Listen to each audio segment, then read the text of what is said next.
You're still listening to the Morning Express, and now we are about to go into a program, one that ideally we do not have on Wednesdays, but because this is a very important conversations that we have to have on radio, we have to lend our voice in advocating for the girl child.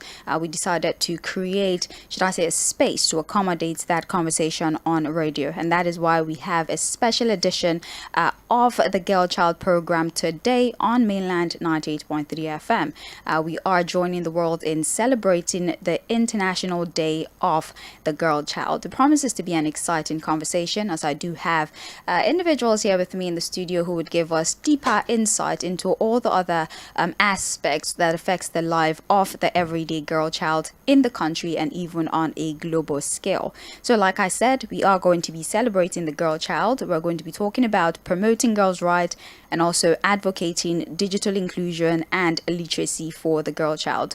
As you know, before I proceed into any conversation whatsoever, I like to lay some sort of foundation, give you foundational knowledge about what we're talking about so that you can reconcile most of the conversations we have on radio with the questions and the answers that would be provided to you. This is Mainland 98.3 FM, the sound of Lagos, and my name again is Sage Babalola. Now, every year on October 11th, the world comes together to celebrate the International Day of the Girl Child.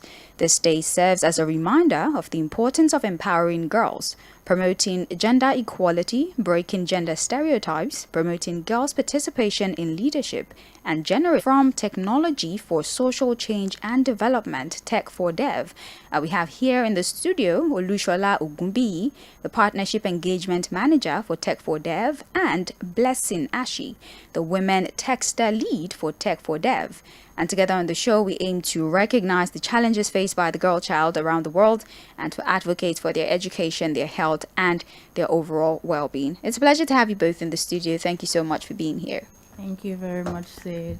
We're happy to have you. Thank you. It's so nice. I'm glad that it's women talking about women things, because most times we try to have conversations around women and we have men talking to us about the needs of women, which is very funny. But of course, it's great that men are also joining, in the conversation. But it's usually nice to talk to women about challenges of women. So like I said, you are representative for Technology for Social Change and Development Initiative, Tech for Dev, a social enterprise that promotes leveraging on digital literacy as a tool for empowerment, financial freedom, amongst other things. So let's start the conversation this way. The world is fast becoming digitalized, right? And there is this very unsettling notion that this is an environment that naturally accommodates only men, and women do not have an opportunity to really explore, the STEM landscape: science, technology, engineering, mathematics. So before we start to talk about the challenges that the girl child faces, in joining in this movement of technology, what exactly would you say is responsible for this notion that women do not even have an opportunity, right, in the world of technology? Listen. Okay, so good morning, everyone, and thank you for the privilege, to be here today. Sure. I would say, first of all, one of the challenges that women have generally not participating in STEM, which caters for science, technology, engineering, and mathematics, is as a result of a number of factors. First could be culture. So growing up, I would speak for myself, growing up and maybe in the community where I grew up, most of the time women are encouraged to study courses like medicine, social teaching, sciences, So, not like they're bad courses, but because of the fact that we have been encouraged over and over and over again, many a time we feel like those other courses, either they do not exist or it's not for us. So I'm saying this statistically because last year we had an advocacy drive in a number of schools where we reached out to 4,000 girls, and all of the conversations around why are you not in STEM. Imagine an assembly ground that has 4,000 people across board, and you're asking them how many of you want to study engineering, and you only have one, and the engineering person is even saying I want to study computer science, right? And you're like, oh, why not mechanical? Why not electronics? Electronics. And I'm like, why? And like, my daddy said I should go and study this. Oh, my mommy said it's better to be a teacher so that I'll be able to have time for the house as well. Oh, my brother said, it's hard though. If you get there, you will fail. So the narratives that have been pushed across to us is a very deterring factor why women would not want to participate in STEM. I think another reason would be, before now, would have been the cost of learning these courses as well. You know, many a time people generally would rather want to put their money where they feel like, oh, maybe I can do this thing, then how much more for women who have already been sold the idea that it's difficult. So you're already like, if it's difficult and I may not complete, why am I paying my money to learn something like this? So, but thanks to organizations like ours that, you know, usually provide access to digital skills to women for free. So at least you know that there's a platform, there's an opportunity for you to learn as well. I think another thing would also be that there are not a lot of advocacy around women participation in STEM. You know, there are lots of advocacies around health. There are lots of conversations around maybe reducing child mortality and maternity. But I'm glad now that even this organization have started looking at the importance of STEM, or the importance of technology in everything you do. Right. You know, because the fact is that if I have knowledge about my body, if I have knowledge about my sexual and reproductive health, for example, and I do not have the right skill set as well, it's going to be you're going to be going back to square zero, because I'm still going to go and meet the same guy.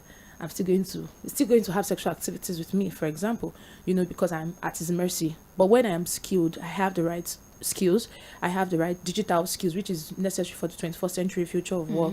I am at urge, you know, I can leverage opportunities.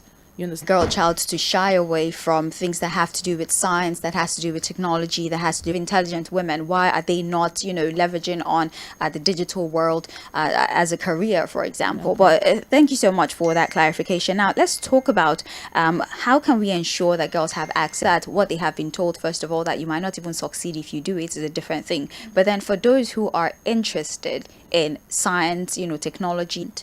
Okay, I'll speak on that. This is important that and I like the fact that you mentioned access, because one of the blockers to gaining skill is access, and access from a point of infrastructure, knowledge. And one of the things we do at Tech for Dev, and I like talking about Tech for Dev, is that we leverage our network of partners to be able to deliver quite a number of the skilling programs that we offer.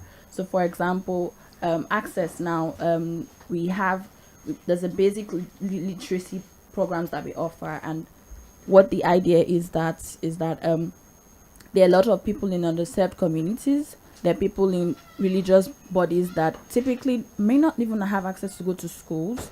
They may not necessarily have a mentor, a role model to look towards, and so we go into those schools based on community relations now, because you have to have someone in that community to leverage the entrance into those communities.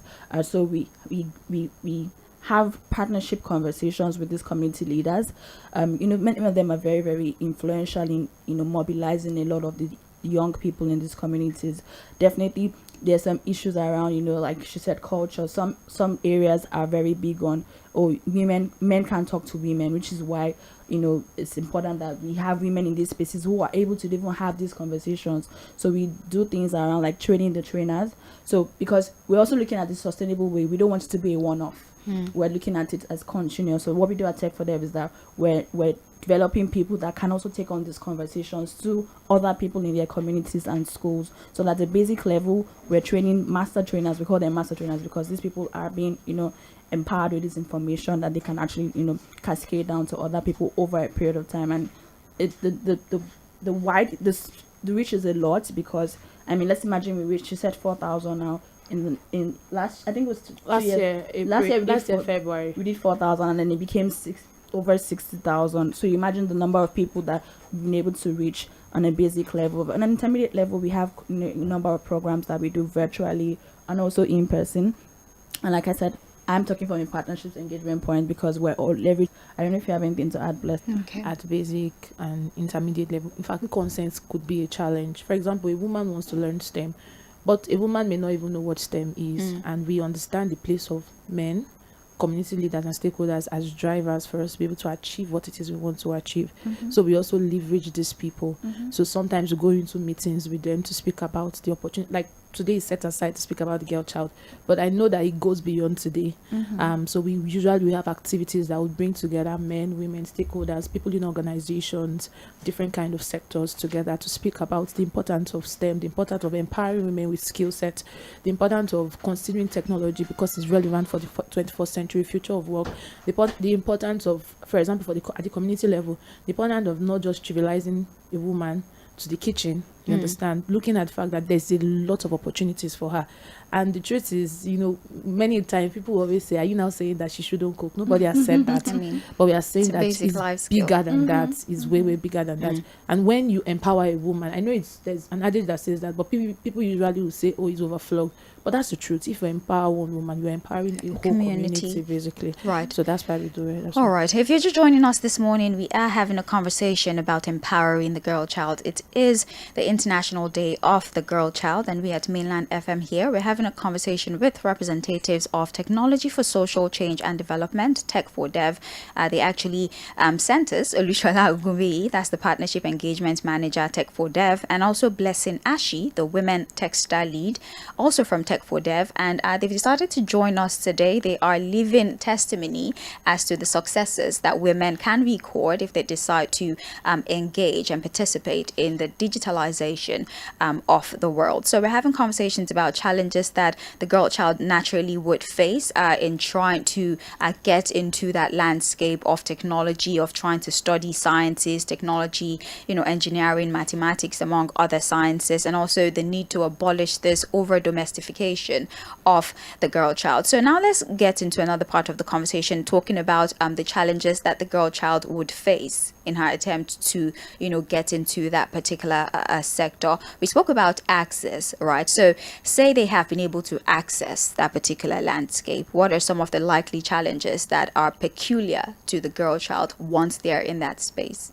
Okay, so I would start first by saying that in the university system, or rather in any tertiary institution, basically, especially if you are looking at STEM, you realize that in every class that has 10 men, you probably only find one woman. Right. And in some case, you would not find any woman at all. So one major challenge that some women may find is, why am I the only female in this class? And of course, because people feel like the course is a male-dominated course, including the instructor or the lecturer who is taking the course, they would rather call you together and say, oh, you boys. I had a conversation with someone was like, in my class of engineering, we had over 100 boys and 100 boys, men, and there were like 10 girls, and then my lecturer walked into class and say, oh, you boys, and they expect ladies included to respond.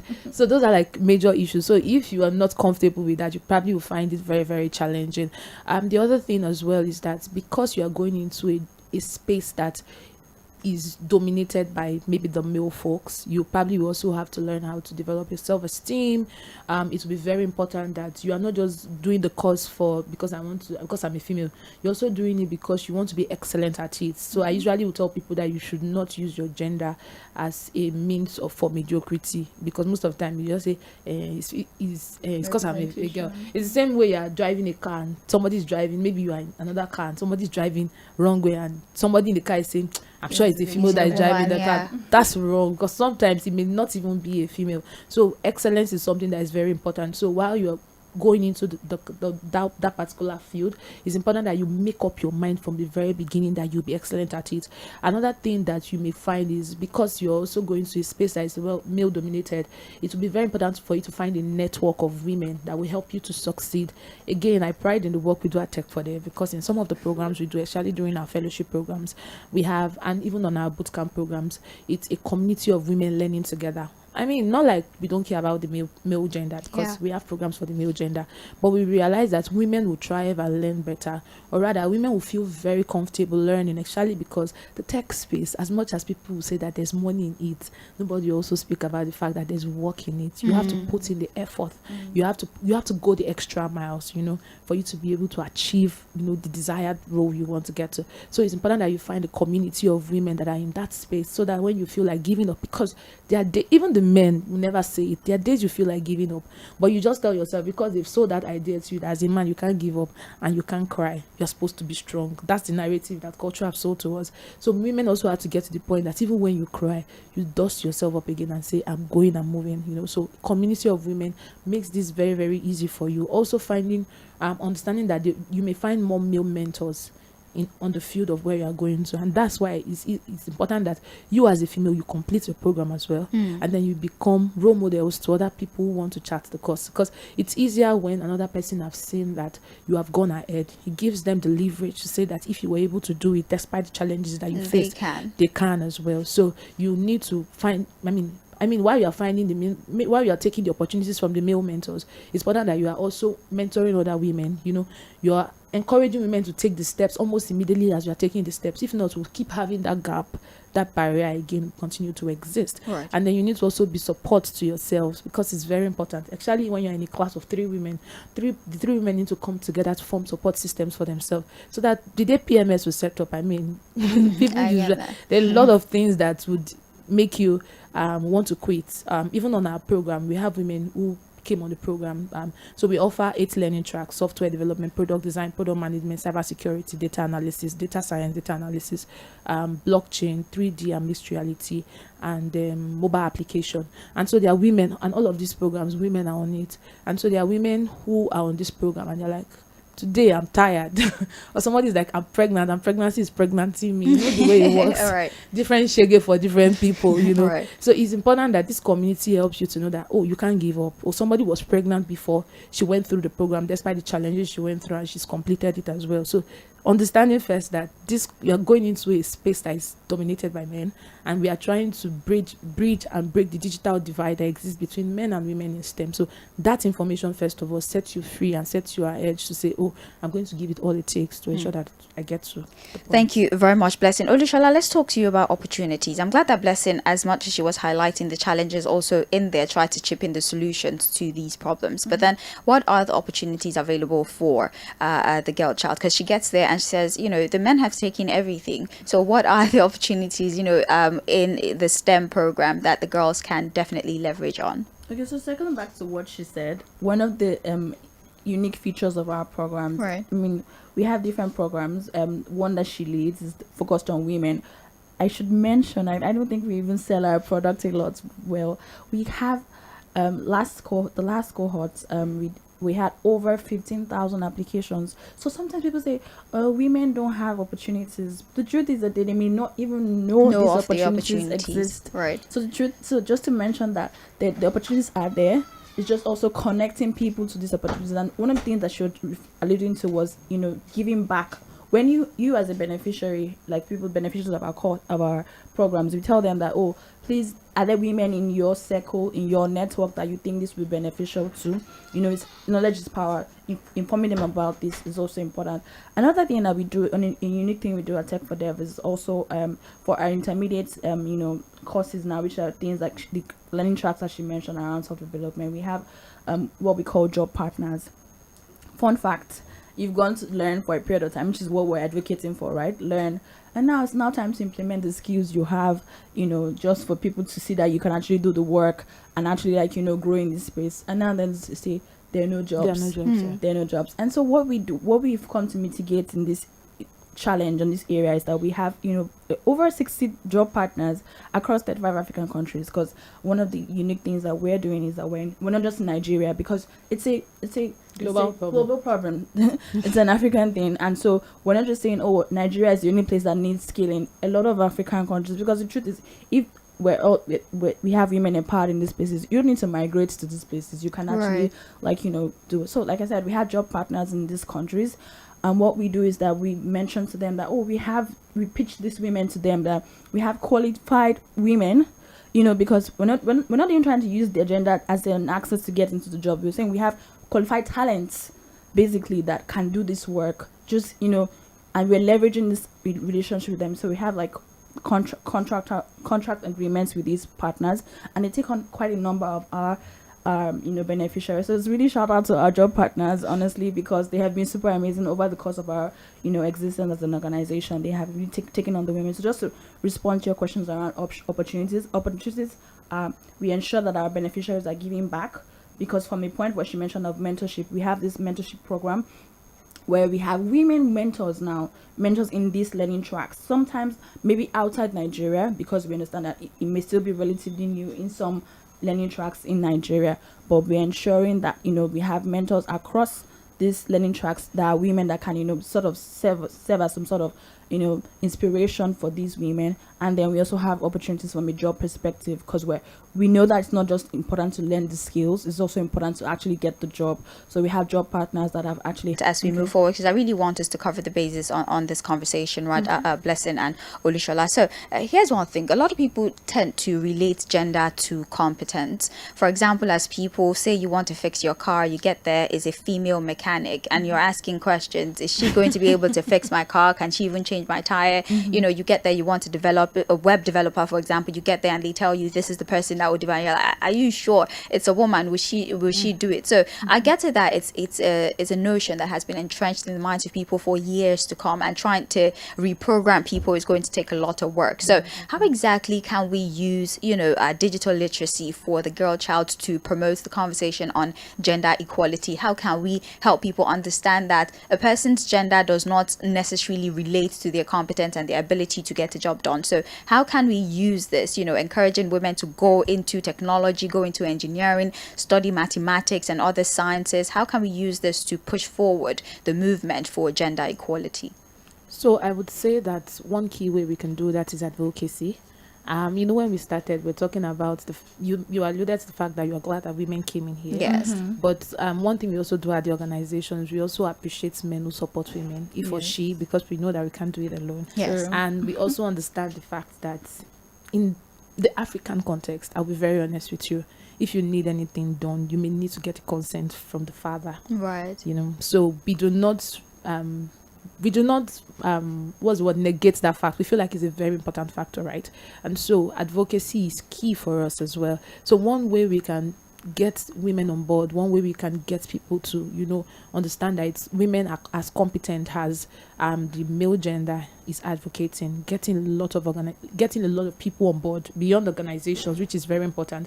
Getting a lot of people on board, getting organizations to see the importance of, I think I would say it from an economic perspective of how is it that the benefit of having like the female folks on your team. Of course, some people have said in the past will say, I just don't like the wahala that comes with being a female. Yeah. Like, for example, the day she's supposed to come to work and she's like, I have cramps. But the truth is, I'm not sure any female in this world would want that for themselves as well. We as broadcasters work every single day. Whether you're pregnant, you have cramps, you break your leg, you have to come in for your show. So all right, you understand. But I feel like, let me not go to this broadcasting I part get of that. it, because I know that policies still Right. policies has to change a little bit as well, true. to ensure that you accommodate that. Recently I was speaking to somebody who is in a Nigerian university, and the person just had a baby, and she had an exam, and initially they said they were not going to allow her to take a makeup because so the exam was going to fall on her EDD,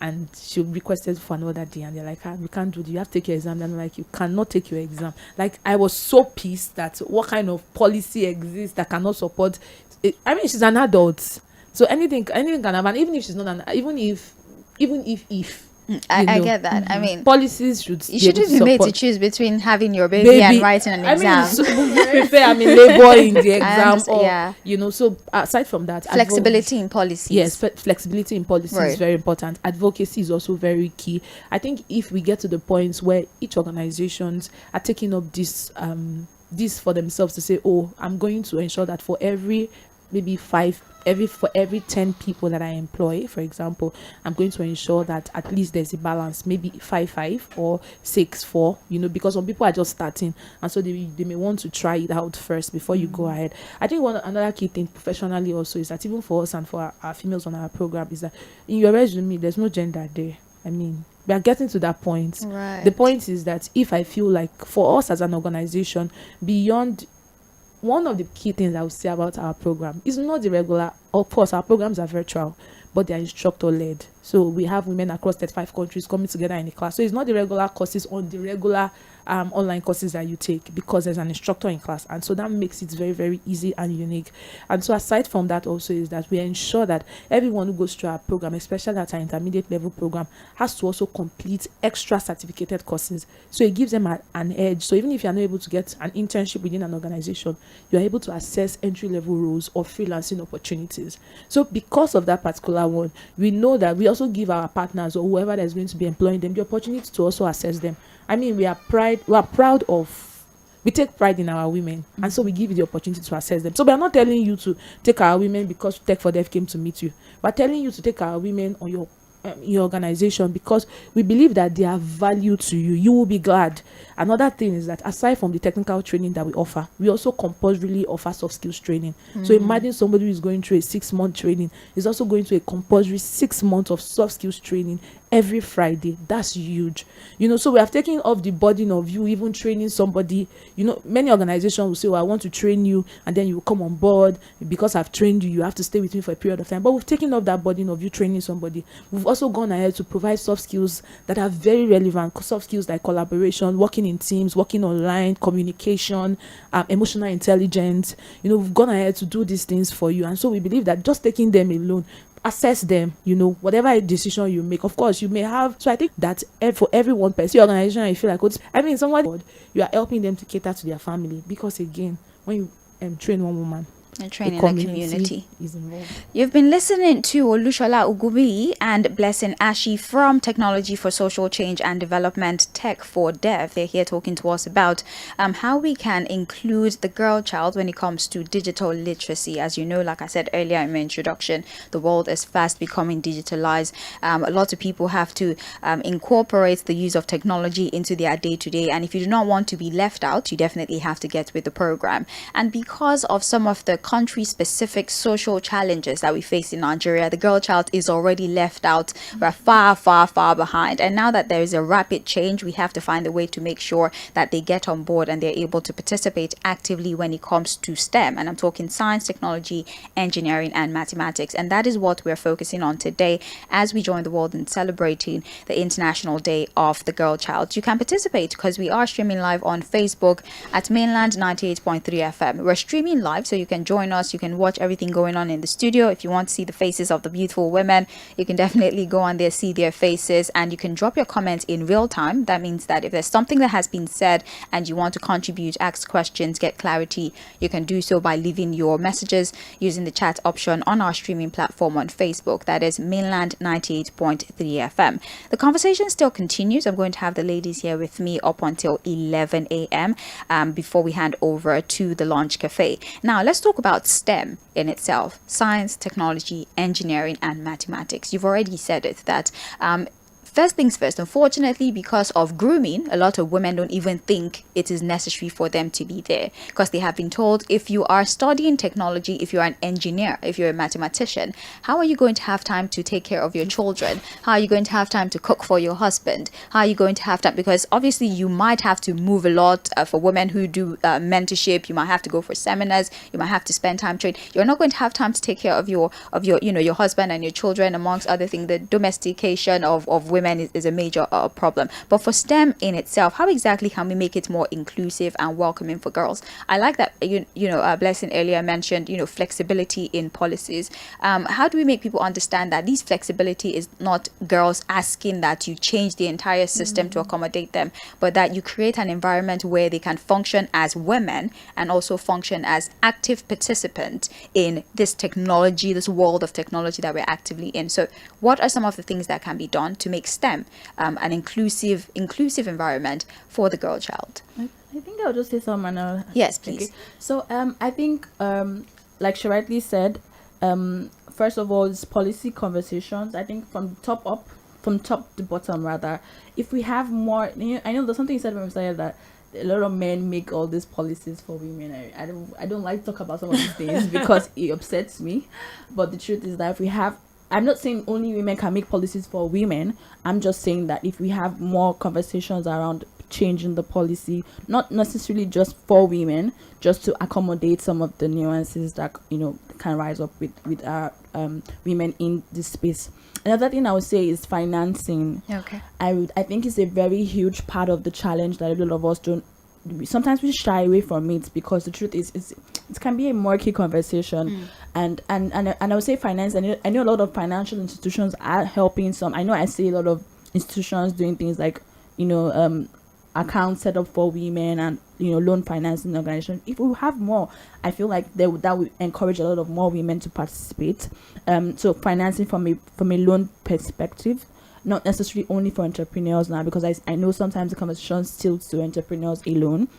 We're not saying that entrepreneurs are the only ones that deserve financing. So and also think financing from a competition standpoint. I mean, there are a lot of competitions that would really encourage a lot of young women to participate. We have hackathons.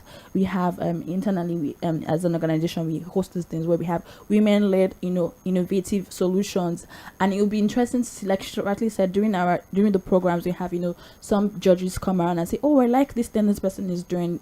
I will want to, invest in this. And if we have more of those people investing in those opportunities or innovative ideas that these women bring on board, I think it would encourage a lot of women to see that, oh, this is actually a viable space to join. So like I said, financing is a very huge part alongside with advocacy and policy conversations. We have done policy conversations as an organization.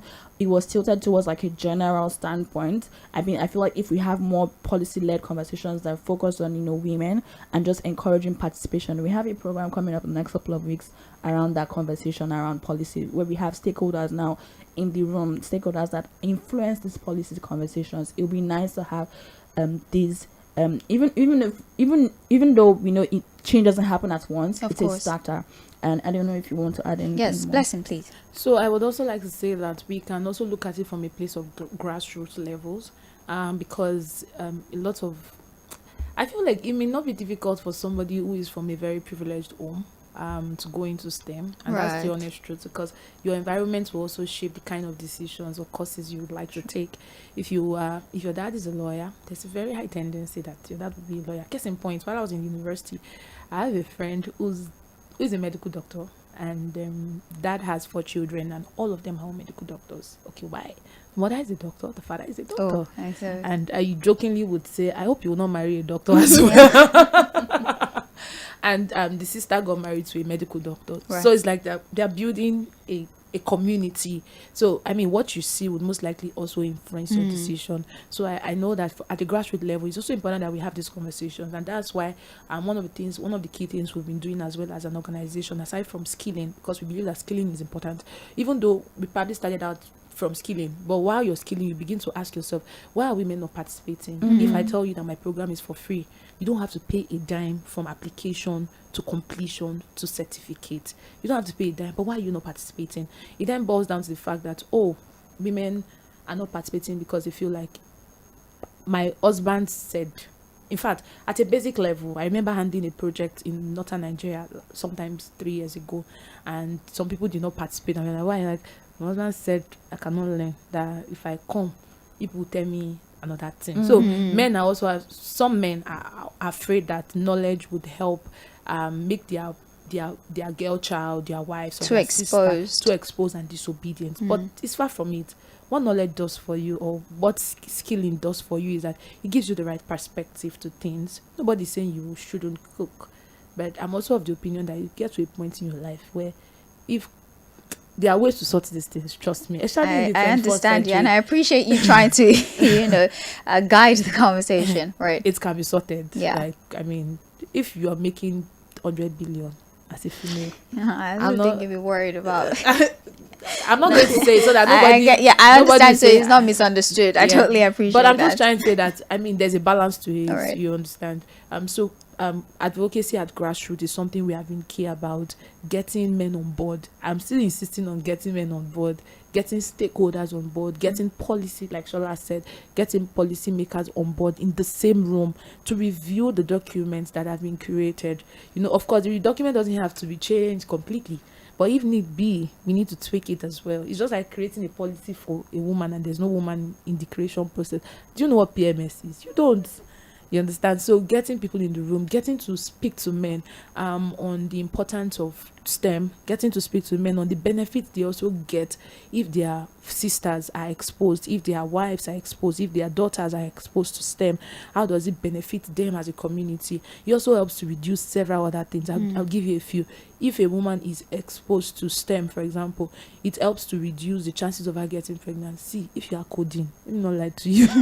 Beyond coding, if you are in the tech space, basically, there's a lot you are thinking of. Imagine your client is giving you a deadline, and maybe you find bug everywhere. You are thinking of several other things, Aside from that, also is that you are more exposed around your health as well. Yes. Because you have better information as to how to take good care of yourself, how to feed better.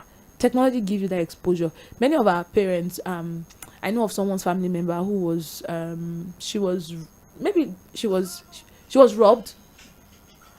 She was robbed. No, maybe but cyber, like more from like on a cyber space. Somebody withdrew all the money, all her savings after she had left her last job, all the savings, like her entitlement and everything, they collected it. And the truth is that digital literacy would have solved that. Understanding the fact that you can't share, you're not supposed to share your password to somebody, you're not supposed to go to the bank if you have any questions, don't respond. But people don't have this information. So but imagine most females are even breadwinners. So imagine if they fall victims of frustrations in the house generally. You understand? So empowering, final thing I would say here is that I also do not, sometimes when I think about taking, I say I don't blame our parents, because they can't give you what they don't have. You understand? What you don't is they are passing the information. It's the same way a mother would tell a female child, if they touch you get pregnant. That information is false and not valid. But the truth is that it's what their mother told them that it passed down to us as well. But when you are skilled up and you have the right information, you begin to step down the information gradually. It starts from grassroots, and then it spurs up to the other set of people. And the amazing part is that when you inform these girls, they go back to their school and their community and they share the same information. That's why rumors spread like wildfire. Because from what you told me, if you tell me, oh, education is this, you learn this thing, you collect this money, they will go back and spread the same information. So let's spread the right information to people so that they can go ahead spreading the right information to themselves, and that way we can get more women involved in STEM. Right, thank you, Blessing. Now let's talk about celebrating and amplifying the voices of the girl child. I was going to ask about breaking stereotypes, but in the middle of all the conversation we have addressed that as well. We know what the stereotypes are. You're supposed to cook, you're supposed to be obedient, you're supposed to be quiet and allow the men do all the heavy lifting, right? But then we've been able to break that stereotype and make people understand that you can very well be in your element as a woman and still be actively involved in the digital space, still participate in STEM, science, technology, engineering and mathematics. It does not take away from your femininity at all or make you any less of a girl child because you are in the engineering field or because you're a female mathematician. Doesn't mean that you will love your husband less or love your child less or forget all the recipes that your mother taught you. So let's talk about amplifying the voices of the girl child. Blessing and even Olushola, reiterated something that when you see people who have done these things, you are actively motivated. I mean, what is so special about her that is absent? If she can code, if she can develop a web, if she can, tutor other people, I can do it. I refuse to believe I have less of a brain. So how can we amplify the successes of those who have done this? Because when a man invents something, and this does not mean that I support men are great. We need them in this movement as well. But a man invents something, is in the front pages of newspapers, there's a lot of people referencing his hard work, and then you later find out that his team mostly comprised of women. At the end of the day, most of the people who did all the underground work were women. So how can we go about amplifying the successes of women as well, so that other women are encouraged to get into STEM? Okay, so I'll start, and maybe Shola will add. I'm trying to remember the syndrome that we used to call it. I'm really trying, imposter syndrome. Right. A lot of women need to get to the point where we deal with imposter syndrome. I know every woman is a work in progress. That's the honest truth. Because I've met with a couple of what change leaders, and some of those are like part of things they would say dealing with imposter syndrome. Because if, for example, if they call for an application for a job, there's a very high probability that even though the man do not have that experience in that job role, is likely to apply 70 times much more than another female who even have that experience. How much more if she doesn't have the experience? So one of the things culture general mindset, one of the mindset you saw to us is that for the men, go for it, you are the breadwinner, you're supposed to do this. So usually they always want to take that leap. But for female, somebody is ideally, they tell you that ideally somebody is supposed to take care of you. You're not supposed to be working. And that's why in some cultures they will not allow some females to work, So that way is already limiting the fact that they cannot access, certain opportunities that they need to access. But other than that also is that we also need to get to the point where we women are celebrating ourselves. We women are speaking about our achievement. Now, we're not speaking about our achievement from a place of pride. We're speaking about our achievement from a place of encouraging other people.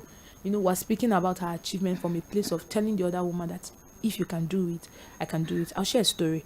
On one of our programs last year during our Women Textiles Fellowship, we had a particular fellow join us from Ethiopia, and she lives in northern part of Ethiopia.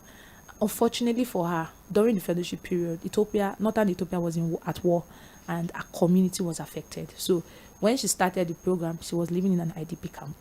And then in the course of the program, the 6-month program, she had to relocate back to her home. Now, relocating back to her home, the only source of internet and facility infrastructure that she had has been demolished. Everything was gone.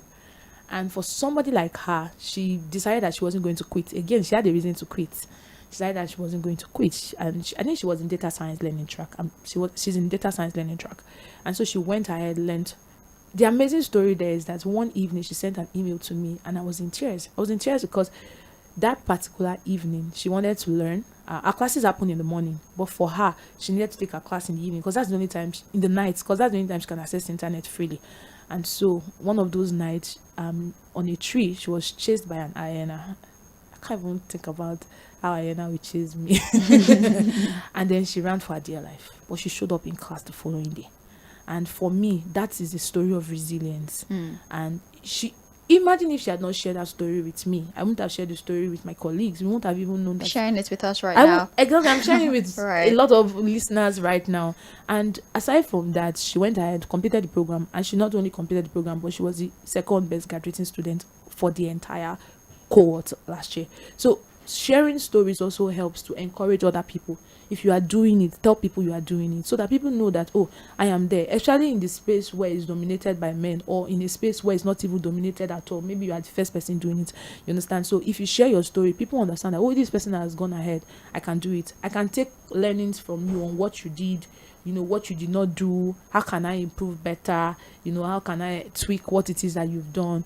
There's no need for, I think one of the thing that women need to work on is the fact that we see ourselves more from a competitive standpoint than from a collaborative standpoint.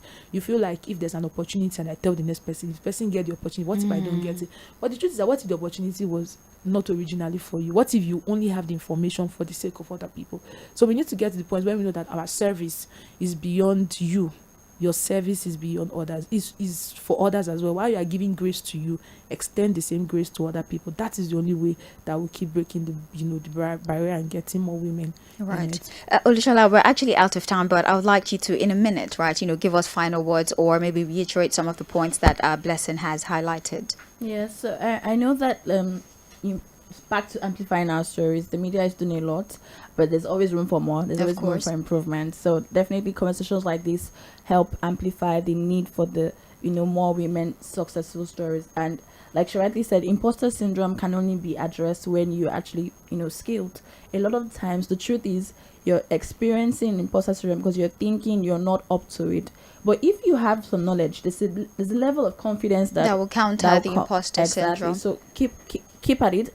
Exposure is very important, but then again, like she said, some people will not apply because they don't think they are qualified. Some people, men would definitely just apply. They don't even care. Men will apply for the roles, even if they are not willing, they're not competent. But it's important for us to support each other. Like she said, collaboration is very important. Right. Women should support women. We should also think of it as the most people hear my stories don't cover, because a lot of women just wouldn't want to talk about these experiences. As small as that story may seem, it's very important. Write it on your social media page. Like I said, the media is doing a whole lot to amplify the story. So write on your social media page. Your story might inspire. It may not have a lot of comments. It may not have a lot of views, but you can never tell whose life is going to be inspired by your story. Thank you so very much. You heard from Olushola Ogunbiyi, the Partnership Engagement Manager for Tech4Dev, and also Blessing Ashi, the Women Texter Lead, Tech4Dev. They are representatives of Technology for Social Change and Development, Tech4Dev. They are a social enterprise that promotes leveraging on digital literacy as a tool for financial freedom, economic prosperity, amongst many other things. It was such a pleasure to talk to you today. Thank you so much. I feel enlightened. I feel powerful. And I say congratulations to all the girl child. I say congratulations to men as well, men who have women in their lives, right? It's congratulations to everybody. Like Blessing and Olushola said, you empower a woman, you empower a community, and men they constitute the community as well. So congratulations to everyone, and we really hope that this conversation in a way has been able to encourage a girl child to, go into the world of the digital world. Go there, learn something, go and be an engineer, go and be a mathematician, enjoy technology, study sciences. It doesn't make you less of a woman, it makes you a better woman, and it makes you more useful for the community around you and beyond. My name is Sage Babalola. Thank you so much for listening. We appreciate every single one of you, and like I said, we hope that we've been able to educate you and at least attempt to reprogram the mind of the general populace about conversations like this one about empowering the girl child. Thank you once again. Sage Babalola is my name. This is Mainland 98.3 FM. Myself and Omobola Sandra, of course, would be here in the studio at 11 a.m. to hand over to the Lunch Cafe. The conversations do not end here. Lunch Cafe is a lot of music, is a lot of more conversation, entertainment, amongst other things. Don't go anywhere. Imperfections every anger. Tomorrow comes and goes before you know. So I just had to let you know.